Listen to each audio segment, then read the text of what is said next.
Properties of GChemPaint এর টিউটোরিয়ালে আপনাদের স্বাগত।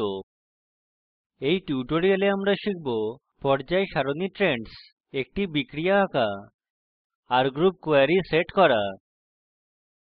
টিউটোরিয়ালটি রেকর্ড করতে ব্যবহার করছি উবুন্টু লিনাক্স ওএস সংস্করণ 1204, জিচেমপেইন্ট সংস্করণ 333-1210, জাভা সংস্করণ 7। টিউটোরিয়ালটি অনুসরণ করতে জিচেমপেইন্ট কেমিক্যাল স্ট্রাকচার এডিটর সম্পর্কে জানতে হবে। না হলে প্রাসঙ্গিক টিউটোরিয়ালের জন্য আমাদের ওয়েবসাইটে যান। এখন জিচেমপেইন্ট উইন্ডোতে যাই। ডেস্কটপে সংরক্ষণ করা .jar ফাইল পুনরায় কল করুন। টার্মিনাল খুলতে Ctrl Alt এবং T কী একসাথে টিপুন। লিখুন সিডি স্পেস ডেস্কটপ এবং এন্টার টিপুন। লিখুন Java space hyphen jar space /GChemPaint hyphen 33 hyphen 1210 jar এবং এন্টার টিপুন। জিচেমপেইন্ট উইন্ডো খোলে। এখন পর্যায় সারণী ট্রেন্ডস দিয়ে শুরু করি। নিচে থাকা টুলবার কিছু গুরুত্বপূর্ণ এলিমেন্টের বোতাম দেখায়। টুলবারের ডান দিকে দুটি অতিরিক্ত বোতাম রয়েছে: Enter an element symbol via keyboard এবং Select new drawing symbol from periodic table। Select new drawing symbol from periodic table বোতামে টিপুন। একটি ইনবিল্ট পর্যায় সারণীর সাথে চুসে আন এলিমেন্ট উইন্ডো খোলে। এখানে পেরিওডিক টেবলস ওএফ এলিমেন্টস টেক্সটের সাথে একটি বাক্স দেখতে পারি। এটি একটি তথ্য বাক্স। তথ্য বাক্স নির্বাচিত এলিমেন্টের বর্ণন প্রদর্শন করে। উদাহরণস্বরূপ, আমি অক্সিজেনের উপর কার্সার রাখব। তথ্য বাক্সে অক্সিজেন সম্পর্কে বিস্তারিত বর্ণন দেখায়। একইভাবে আমরা তথ্য বাক্সে বিভিন্ন এলিমেন্টের বিবরণ দেখতে পারি। উইন্ডো বন্ধ করতে ক্লোজ এ টিপুন। Enter an element symbol via keyboard বোতামে টিপুন। প্যানেলে টিপুন।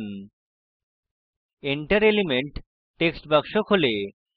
আমরা টেক্সট বাক্সে এলিমেন্টের সংকেত লিখতে পারি। উদাহরণস্বরূপ, আমি লিখব xenon এর জন্য xc। OK বোতামে টিপুন।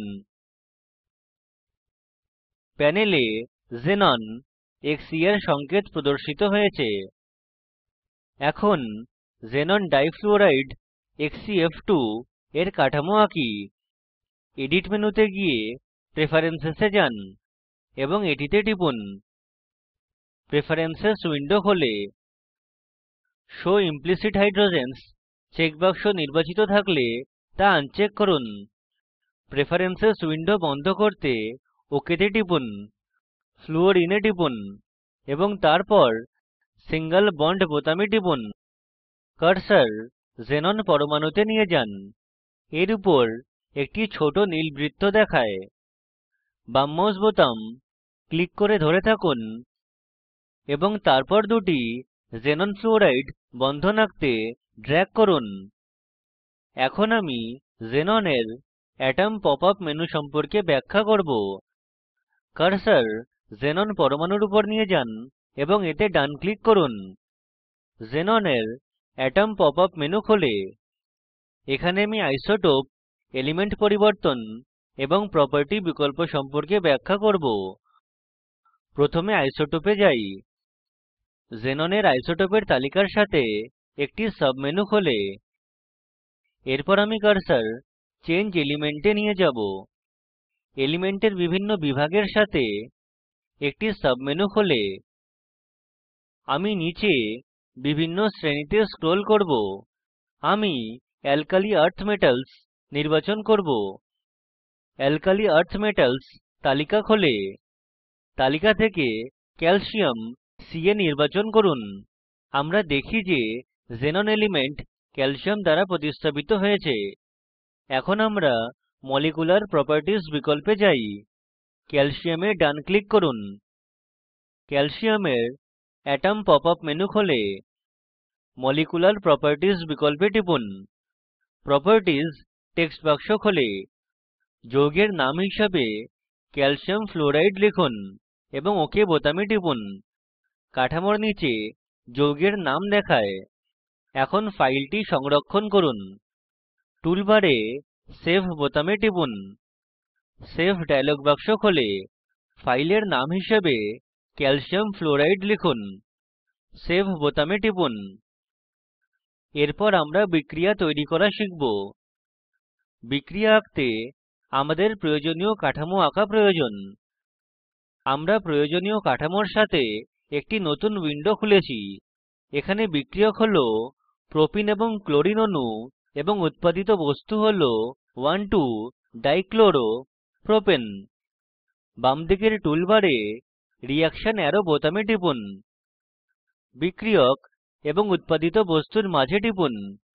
বিক্রিয়া নির্মিত হয়েছে। এখন আমরা সঠিকভাবে বিক্রিয়ার কাঠামো সারিবদ্ধ করব। উপরের টুলবারের রিলে আউট থে স্ট্রাকচার্স বোতামে টিপুন। কাঠামো সঠিকভাবে সারিবদ্ধ হয়। এখন একটি R গ্রুপ কোয়েরি সেটআপ সম্পর্কে আলোচনা করব। R গ্রুপ কোয়েরি কি?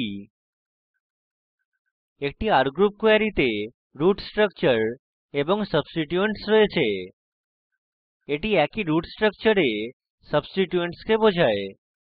এতে ডেরিভেটিভস জড়িত থাকতে পারে যা এক বা একাধিক সাবস্টিটিউয়েন্টস এ ভিন্ন হয়। একটি নতুন উইন্ডো খুলতে ক্রিয়েট a নিউ ফাইল আইকনে টিপুন। ড্র a চেইন বোতামে টিপুন। 3 কার্বন পরমাণুর সাথে একটি কার্বন চেন আঁকতে প্যানেলে টিপুন। এখন একটি সাবস্টিটিউয়েন্টস আঁকি যা কার্বন চেনে যুক্ত করা হয়েছে, উদাহরণস্বরূপ বেনজিন। ডান দিকের টুলবারে বেনজিন রিং এ টিপুন। প্যানেলে টিপুন। কার্বন চেনে R1 হিসাবে টার্মিনালের কার্বন পরমাণু লেবেল করুন। টার্মিনালের কার্বন পরমাণুতে ডান ক্লিক করুন। অ্যাটম পপ মেনু খোলে। সুডো এটমস এ স্ক্রোল করুন। একটি সাবমেনু খোলে। R1 নির্বাচন করুন। এখন রুট স্ট্রাকচার হিসাবে কার্বন চেন সংজ্ঞায়িত করুন। সিলেকশন বোতামে টিপুন। রুট স্ট্রাকচারের উপর ড্র্যাগ করে এটি নির্বাচন করুন। R গ্রুপস মেনুতে যান এবং ডিফাইন এএস রুট স্ট্রাকচার নির্বাচন করুন। Substituent structure not in R group হিসাবে যোগ করা হবে। সিলেকশন বোতামে টিপুন। সাবস্টিটিউয়েন্ট নির্বাচন করুন। R গ্রুপস মেনুতে যান এবং ডিফাইন এএস সাবস্টিটিউয়েন্ট নির্বাচন করুন। একটি ইনপুট বাক্স খোলে। এখানে 1 হিসাবে R গ্রুপ নাম্বার লিখে ওকে বোতামে টিপুন। সাবস্টিটিউয়েন্ট R1 হিসাবে সংখ্যা যুক্ত করা হবে। রুট স্ট্রাকচারে সাবস্টিটিউয়েন্ট R1 অ্যাস্টেরিস্কের সাথে চিহ্নিত করা হবে। সাবস্টিটিউয়েন্ট R1 এর সংযোজিত কার্বন পরমাণুও অ্যাস্টেরিস্কের সাথে চিহ্নিত করা হবে। সিলেকশন বোতামে টিপুন। রুট স্ট্রাকচার এবং সাবস্টিটিউয়েন্ট R1 নির্বাচন করুন। R গ্রুপস মেনুতে যান। জেনারেল পসিবল কনফিগারেশনস SDF নির্বাচন করুন। সেভ ডায়লগ বাক্স খোলে। ফাইলের নাম হিসাবে R গ্রুপ লিখুন। স্থান হিসাবে ডেস্কটপ নির্বাচন করুন। সেভ বোতামে টিপুন। টুলবারে ওপেন আইকনে টিপুন। ওপেন ডায়লগ বাক্স খোলে। ফাইলস অফ টাইপে অল ফাইলস নির্বাচন করুন। ডেস্কটপে টিপুন। ওপেন এ টিপুন। তারপর সংরক্ষিত R গ্রুপ ফাইল নির্বাচন করুন। ওপেন বোতামে টিপুন। একটি ম্যাসেজ দেখায়। ওকে তে টিপুন। R গ্রুপ কোয়েরি স্ট্রাকচারের সাথে একটি নতুন ফাইল খোলে। স্ট্রাকচার সঠিকভাবে সারিবদ্ধ করতে টুলবারে রিলে আউট থে স্ট্রাকচার বোতামে টিপুন। R গ্রুপ সাবস্টিটিউয়েন্ট বেনজিনের সাথে জড়িত রুট স্ট্রাকচার প্রদর্শিত হয়েছে। সংক্ষিপ্তকরণ করি এই টিউটোরিয়ালে আমরা শিখেছি পর্যায় সারণী ট্রেন্ডস একটি বিক্রিয়া আঁকা R গ্রুপ কোয়েরি সেট করা নির্দেশিত কাজ হিসেবে বিভিন্ন পর্যায় সারণী ট্রেন্ডস অন্বেষণ করুন এবং আপনার পছন্দের বিক্রিয়া আঁকুন এই ভিডিওটি প্রকল্পকে সারসংক্ষেপে বোঝায় ভালো ব্যান্ডউইডথ না থাকলে ভিডিওটি ডাউনলোড করে দেখুন স্পোকেন টিউটোরিয়াল প্রকল্প দল কর্মশালার আয়োজন করে এবং প্রশংসাপত্র দেয় আমাদের সাথে যোগাযোগ করুন স্পোকেন টিউটোরিয়াল প্রকল্প ভারত সরকারের NMEICT MHRD দ্বারা সমর্থিত এই বিষয়ে বিস্তারিত তথ্য এই লিঙ্কে প্রাপ্তিসাধ্য আমি কৌশিক দত্ত এই টিউটোরিয়ালটি অনুবাদ করেছি ধন্যবাদ